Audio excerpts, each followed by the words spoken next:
This one is kind of, I want to call this the kind of the foundational talk, and it's something that some people don't know what personal development is, okay? And I want to kind of teach that today, and it's something that I created last night. I call it burning the midnight oil. I was up at all times of night. You can't really tell because I look rested right now, but that's because I have a very bright light in my face. But I was up all night kind of making this talk for you. And the thing about this is, you know, Jim Rohn, which is one of the fathers of personal development, he says in life, for your life to change, you have to change. For things to get better, you have to get better. For things to improve in life, you have to improve. And for your life to grow, you have to grow. And in that growth is where change happens, right? So this talk is intended to kind of help you gain a deeper understanding of personal development. But I went one step further, and I used the word development, and I created an acronym for the word development, right?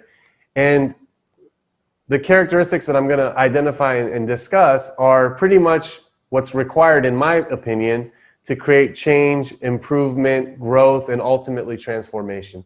So, without any further ado, oh, by the way, if Counselor Jim, if you're watching this, Jim Shand, he's one of our counselors at Buckeye Recovery Network. He's been there for many, many years right now.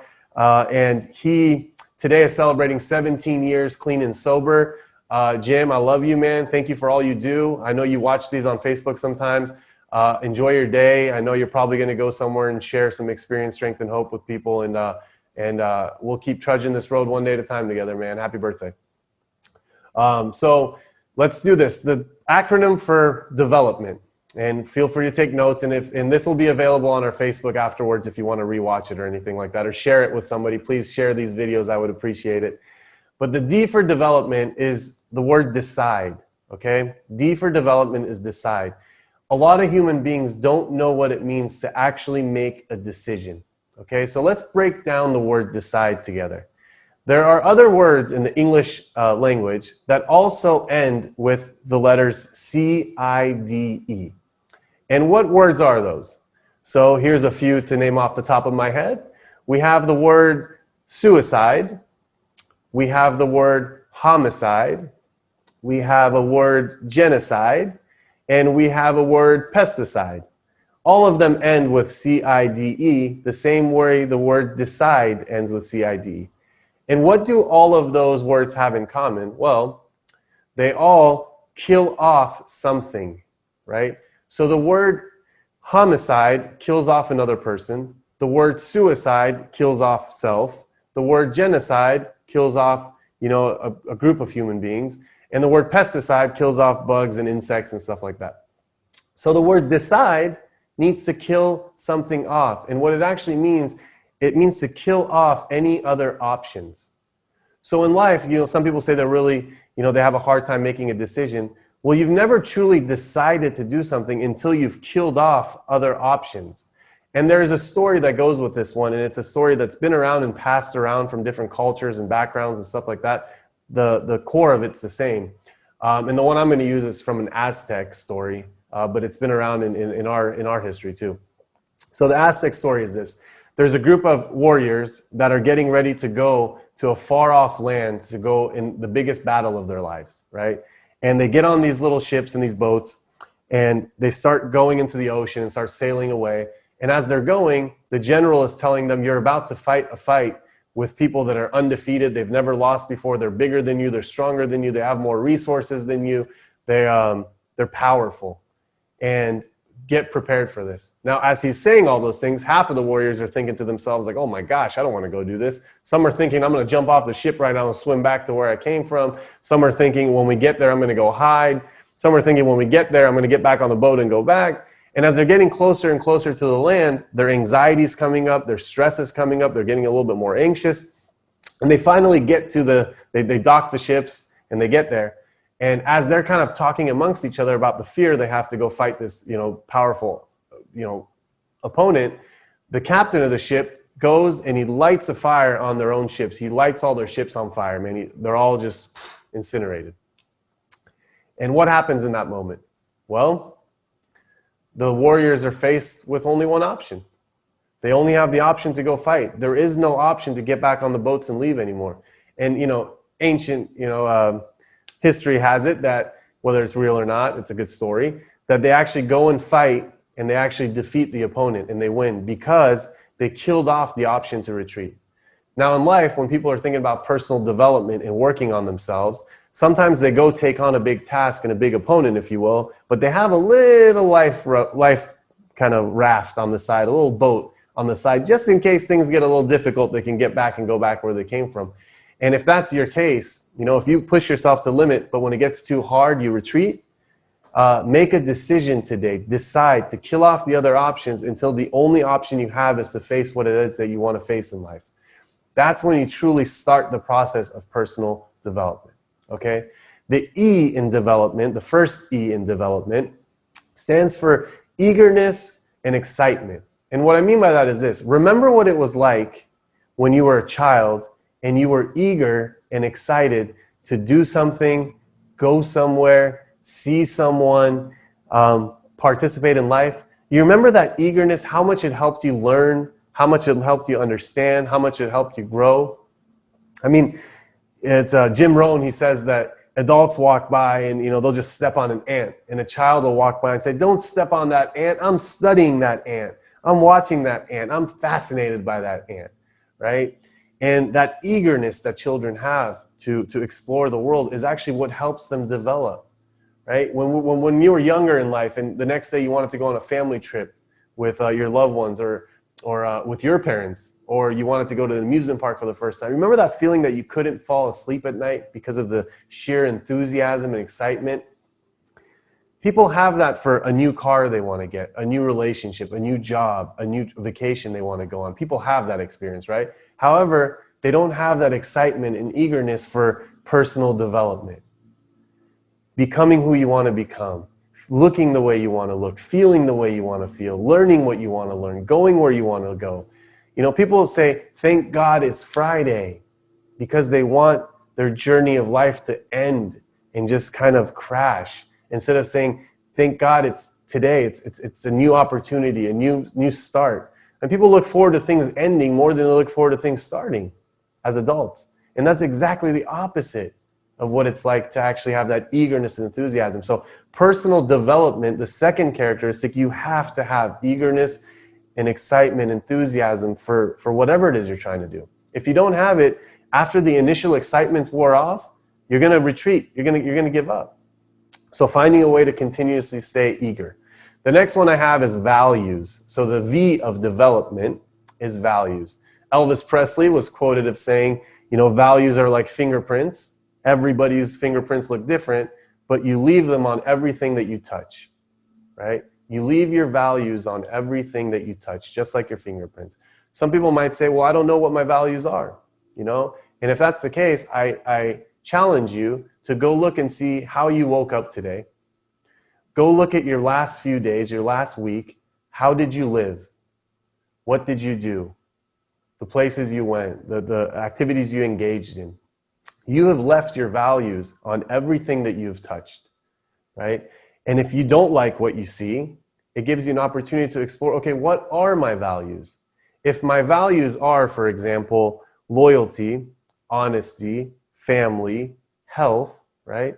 But I'm living in a way that maybe I've lied in the past week or cheated. Maybe I've eaten a bunch of food that wasn't good for me, or I haven't exercised. Maybe I haven't called my family to tell them I love them. Maybe I haven't engaged in a lot of things that my values are. Guess what that does to a human being? It's called being incongruent with your values. When the values and your behaviors don't match, it destabilizes the human being. It takes away the eagerness of a human being, the excitement of a human being. So I challenge you again, JFK says, you have to stand for something or you fall for anything. I challenge you to find out, what are your values? Because values give you a blueprint of how to take actions in life. When you know what it is that you stand for, you'll know what it is that you're going to do, you ought to do, you need to do. So, I shared this with your loved ones today. For those of you who have loved ones in our program, I talked about this one the majority of the time, because a lot of times human beings lose sight of their values. There's beautiful exercises called values clarification exercises, and it's intricate. It takes a deep dive in finding out what your values are. And there's a lot of times in life that I don't need to share the similar beliefs of other people, as long as we're held together by the same values. You know, I can be all the way over here on the left, and I have other people over here on the right, and we might not have the same beliefs on X, Y, and Z together. However, we're held together by the same values that we hold, right? And it's important to surround yourself with people that have similar values. If you're watching this and you're hanging out with people or talking to people, or you have friends that every time you see them, they suck the vitality out of your soul and they drain you and they're toxic and they're constantly talking about other people and they're constantly talking about reasons why they can't do X and Z, Y, Z, all that kind of stuff. Well, take a look and see, what are my values? You know, one of the things I value the most is time. Oh my gosh. I mean, I'm a stickler for time. I'm obsessed with time. I value it more than anything because I know it's finite.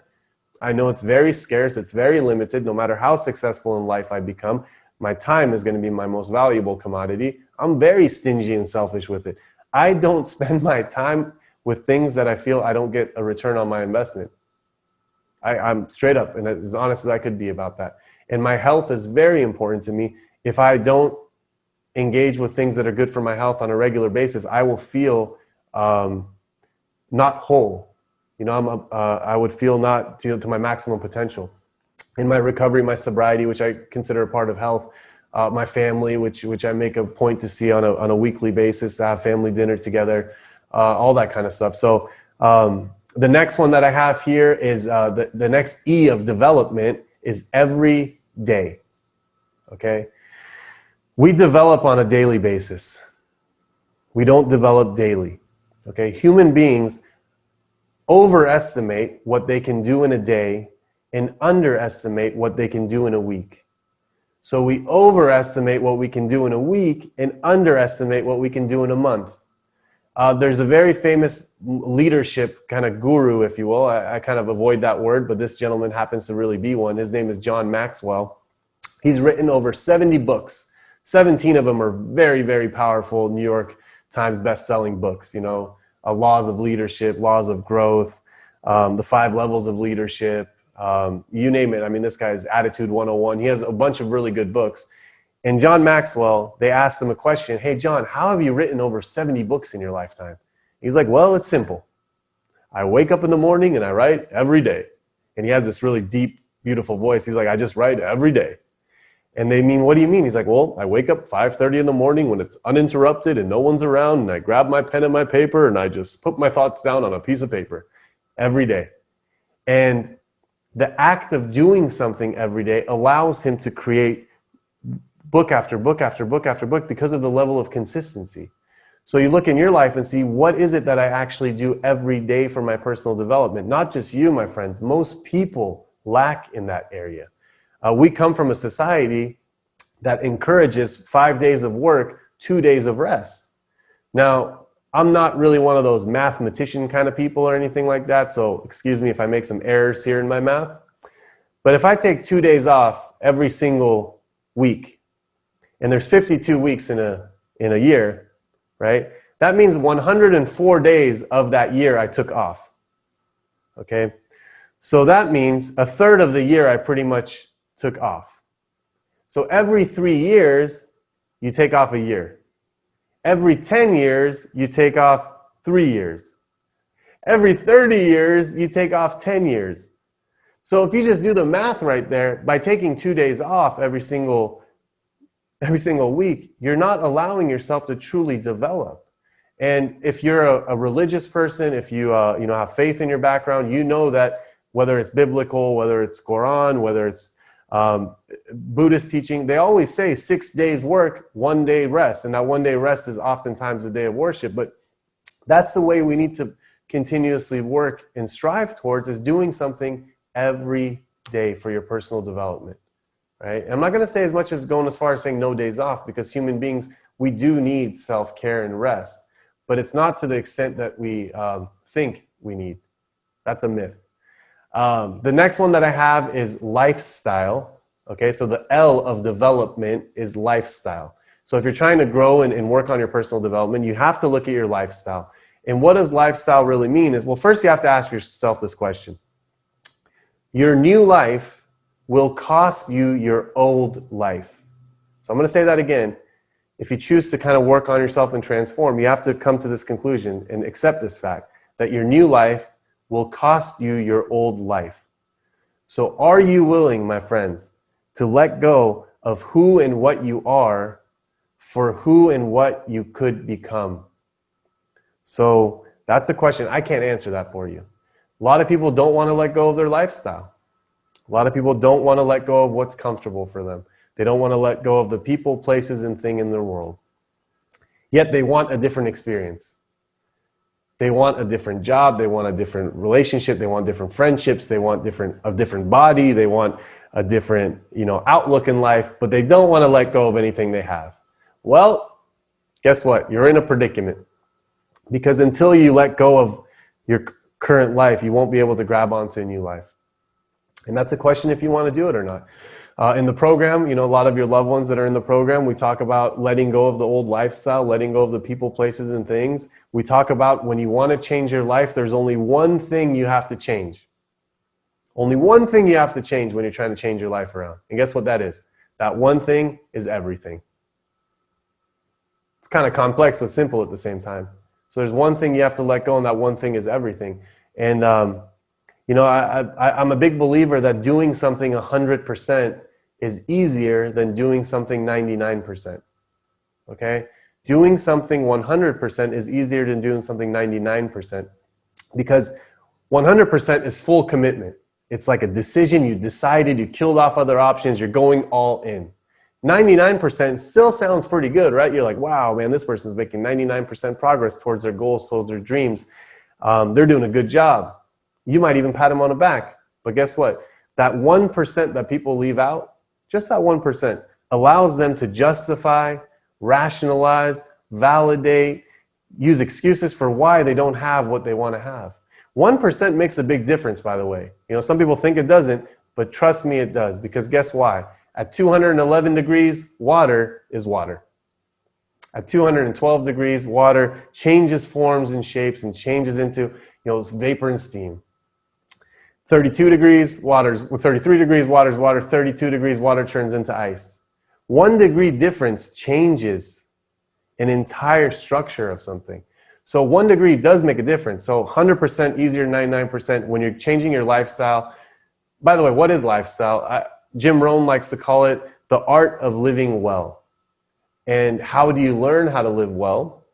This morning when I was sharing with individuals, struggling with addictions, a lot of them come from friends that might not have had that many life experiences. Maybe they haven't been exposed to too much. Maybe it was just drinking or using or going to bars and people's basements and smoking and doing all that kind of stuff.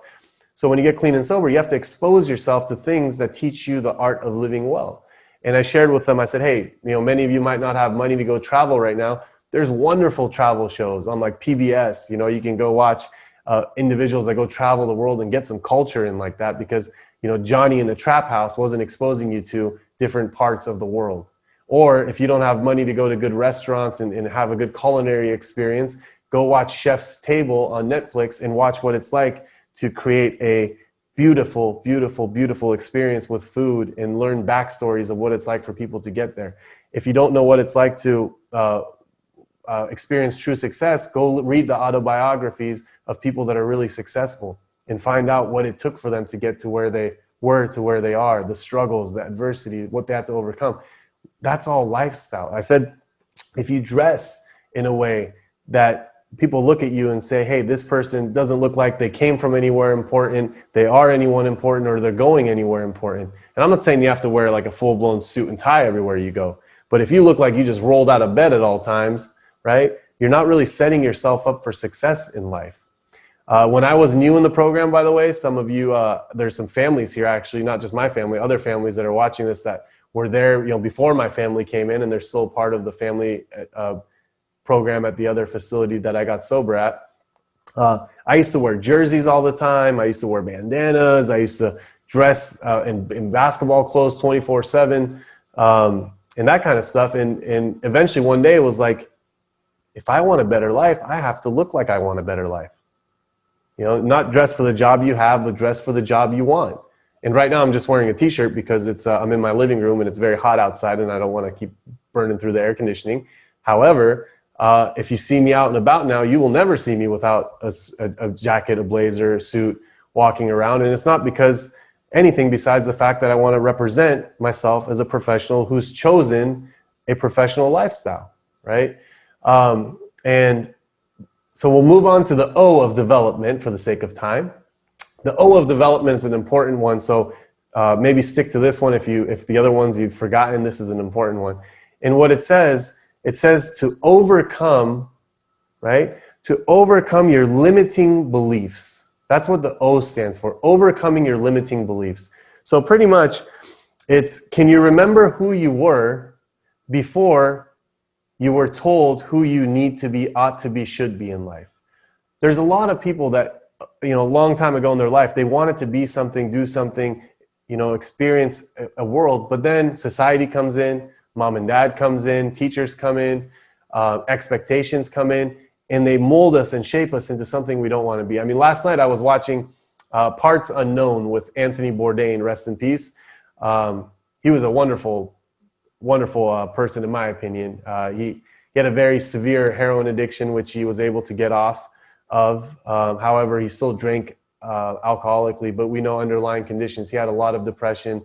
A few years ago, unfortunately, he committed suicide. I still watch his shows religiously. I love his shows. I love what he did. He traveled the world, and he was one of the first people in the world to teach us to not be afraid of other people, to not be afraid of other cultures, to not be afraid of people that are different than us. So I watched that to improve my lifestyle. But go long story short, to overcoming your limiting beliefs. Sorry for the tangent. It was an episode on Greece, and Greece in 2015 had one of the world's biggest financial crisis meltdowns, breakdowns. I mean, to the point that their banking system just churned in on itself because they were operating for 20 to 30 years just on loans. And when the time for the interest came in from the big European countries, they didn't have money to pay for it. So it led to 25% unemployment, 40% people living in poverty. The big cities like Athens and stuff, I mean, it was just revolution was happening in there. However, in the little islands, like the little Mykonoses of the world, the little small islands, tourism was booming like never before because now people can come in and get a lot of stuff for pennies on the dollar.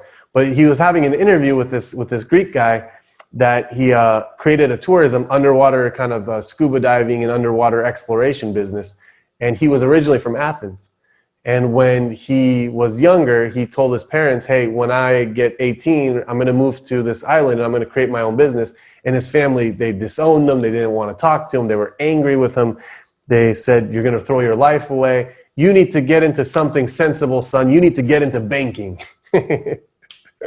So if you catch what happened there, it's he had this dream to go make a business, tourism business underwater, because that's where his passion was. But society, parents, this and that, the limiting beliefs, they told him, hey, go into banking. A few years later, the banking thing crumbled, and he probably would have been knocking on food banks and homeless in the streets when he was actually thriving over there. So all of you have limiting beliefs. If you come from different cultures, those are probably different, culturally sensitive, different. I know the Iranian culture, the education's a big, really important thing. And doctors and engineers and lawyers, and if it's not one of those things, parents take it personal and they feel like they failed and this and that, when someone might just be a really talented machinist, or someone might be a really talented musician or artist, and that's what they want to do, but they're faced with a lot of difficulties and challenges to do that, right? And that's just not specific to the Iranian culture. That's I just can use it firsthand because I'm familiar with that.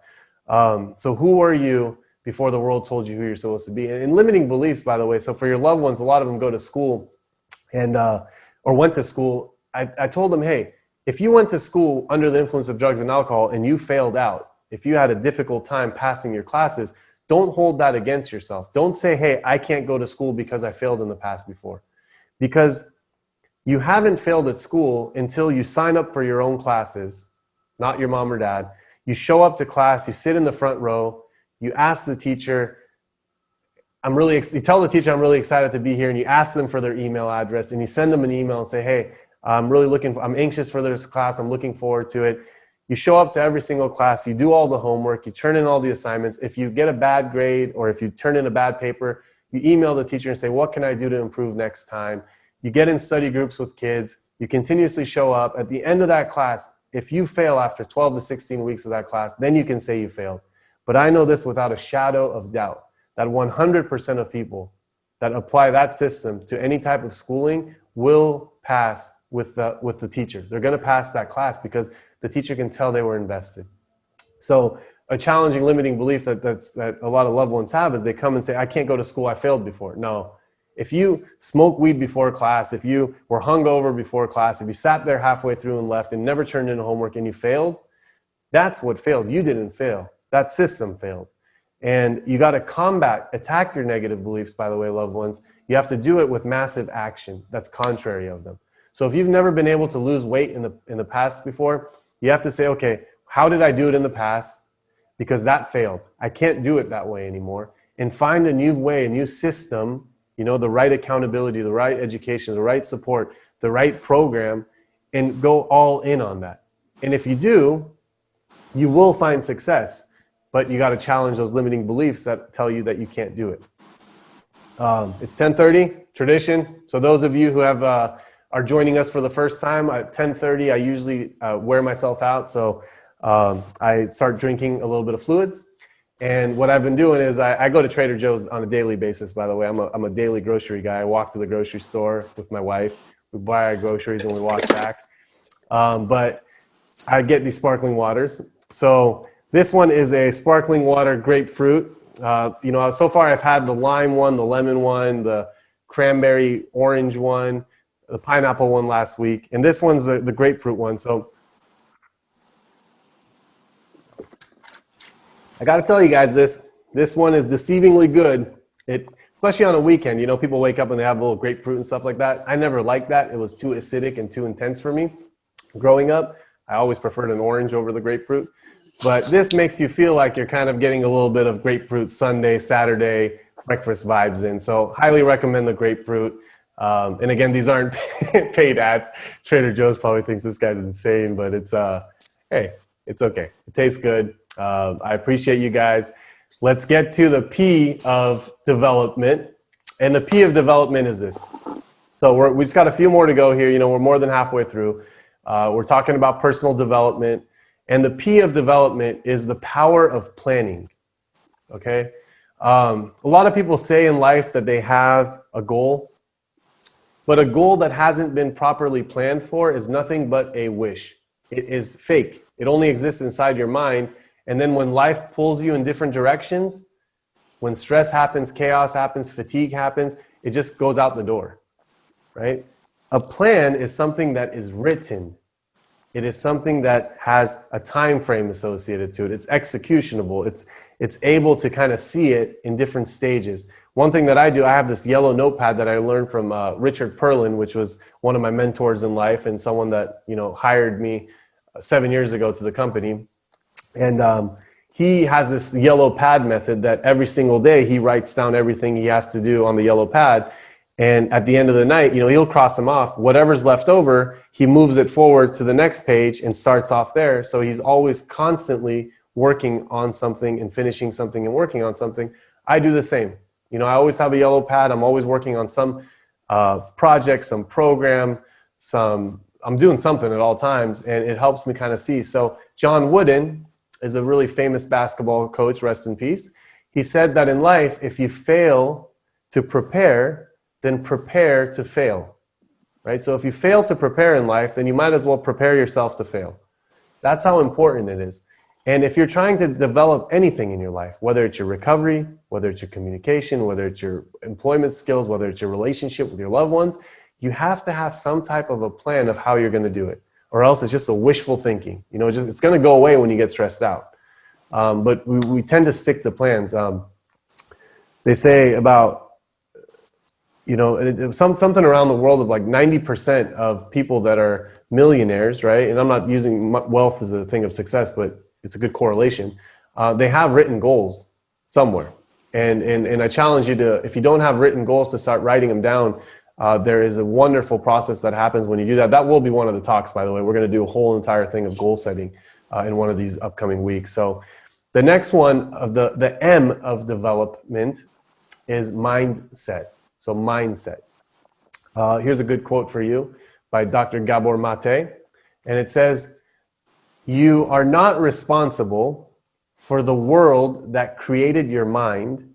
However, you need to take responsibility for the mind that creates your world. Okay? So what does that mean?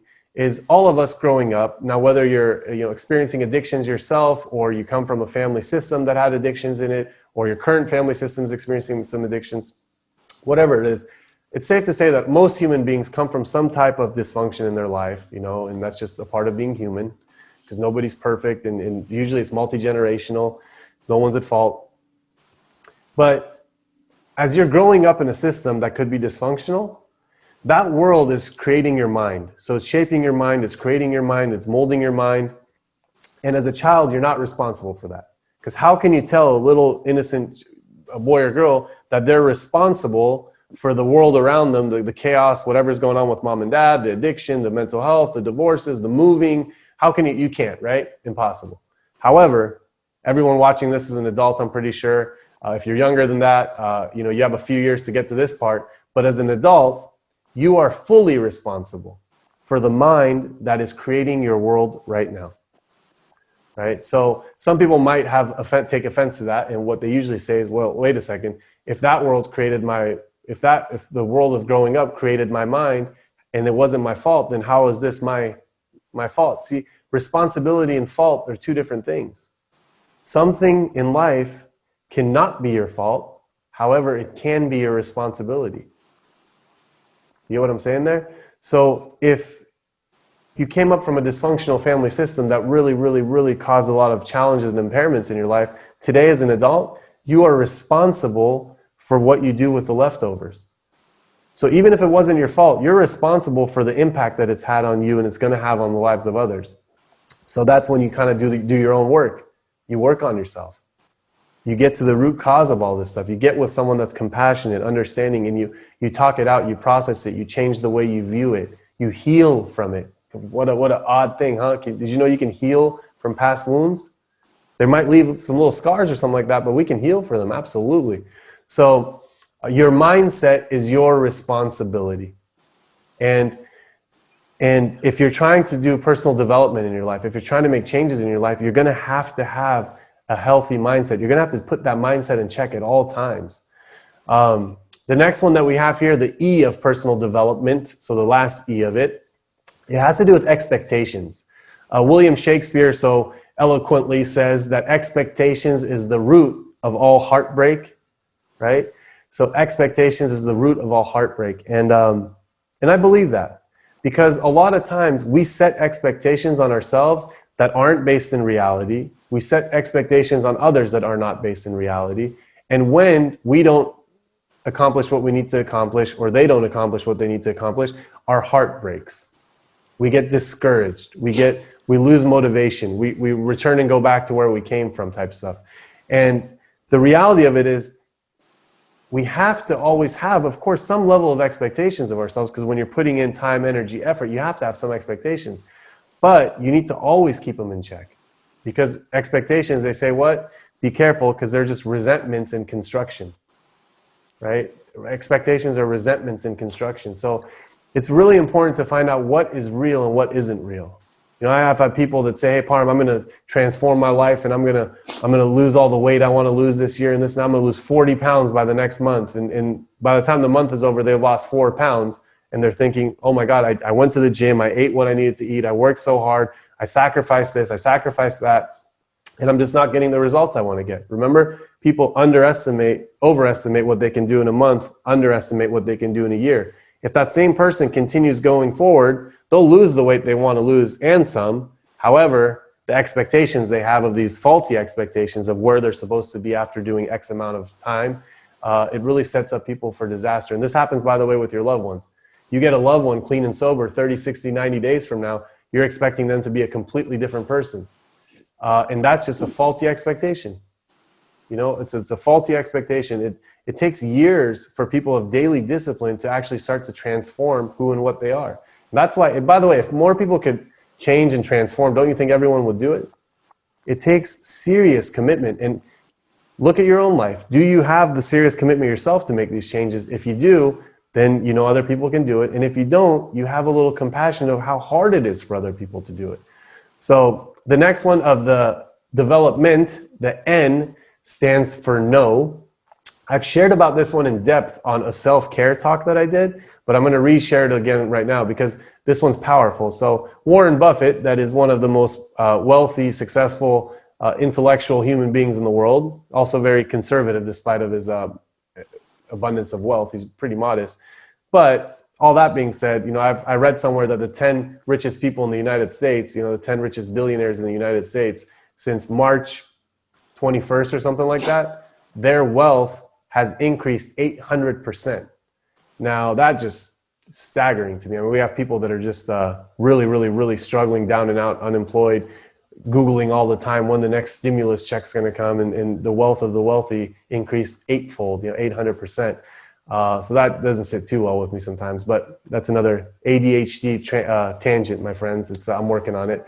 Warren Buffett, he says the difference between successful people and very successful people is that very successful people have learned how to say no to almost everything. Okay? So this is really powerful. This is someone's giving you a key of success. He says the difference between successful people and very successful people is that very successful people have learned how to say no to almost everything. And you look at your own life. I've had this, you know, clients were telling me this earlier. Someone asked them to do something. They say, well, I wanted to say no, but I said yes because I didn't want them to not like me. Or I wanted to say no, but I said yes because I didn't know if they were going to talk behind my back and say like I was mean or something. Or, you know, I wanted to say no, but I said yes because I just felt bad. You know, if that's the kind of mindset that an individual has, and when it comes to personal development, they're never going to transcend it beyond that. Oh, it's the most powerful thing in the world to say no to someone and not explain to them why you said no. Oh my gosh, it's like it's very hard to do, but when you don't give an explanation for why, it's really powerful. And you'll realize quickly that people will stop asking you for certain things because they know that there's no point. And does that mean to be selfish and not help out? Or absolutely not. But to do it on your own time, right? To do it when it's available and accessible to you. Like I said, I'm really stingy with my time, but there's been multiple requests that happen that people ask me for a little bit of time, and I'll make it happen. But it just would be when it happens on my time. So, and the last one that I have here, and pretty much it'll be the conclusion of this first personal development talk, is the T of development means together. Okay? So there's an African proverb that says, if you want to go fast, go alone. If you want to go far, go with others. Okay? So there's a lot of people that say, you know what, I'm going to change my life around. I'm not going to tell anyone, and I'm just going to do it. And before you know it, they're going to be like, oh my God, he or she has changed so much. And those people, they never do it because first of all, they're doing it in the dark. Nothing ever good grows in the dark. They do it underground without any type of accountability, without any type of visibility. And they get lost, discouraged when they don't get the outcomes they want. And they kind of just, you know, it's a safe way to try something without looking like you failed. Fair enough. But when you tell people, hey, I'm making a declaration, I'm going to take some deliberate actions to change my life around. I need your help to do this. Now, all of a sudden, you have accountability. Hey, you say, can you call me on every single day and ask me if I went and did my 5 miles around the block? Can you call me and tell me, what did you eat today?